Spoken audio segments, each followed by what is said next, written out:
T20 ప్రపంచ cup 2024లో team India చేతిలో ఓటమి నేపథ్యంలో పాకిస్తాన్పై విమర్శల పర్వం కొనసాగుతుంది.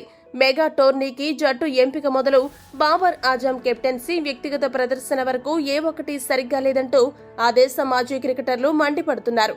పాక్ ఆటతీరును తీవ్ర స్థాయిలో విమర్శించారు. తాజాగా మాజీ కెప్టెన్ షాహిద్ అఫ్రిది కూడా ఈ జాబితాలో చేరాడు. షాహిద్ అఫ్రిది మాట్లాడుతూ, కెప్టెన్ అనేవాడు జట్టును ఒకే తాటి మీదకు తెస్తాడు. జట్టును నాశనం చేయగల లేదంటే నిర్మించగల శక్తి అతడికి ఉంటుంది. ఈ విషయంలో బాబర్ ఆజం అట్టర్ ఫ్లాప్ అయ్యాడు. ఆటగాళ్ల కూర్పు దగ్గర నుండి వాళ్లను వాడుకునే వరకు ఏ విషయంలో కూడా బాబర్ తన స్థాయికి తగ్గ ప్రదర్శన చేయలేదు. ఇక బాబర్ ఆజం బ్యాటింగ్ గురించి ఎంత తక్కువ మాట్లాడుకుంటే అంత మంచిదే. ఒక్క మాటలో చెప్పాలంటే బాబర్ ఆజం వల్లనే పాకిస్తాన్ జట్టు నాశనమైంది.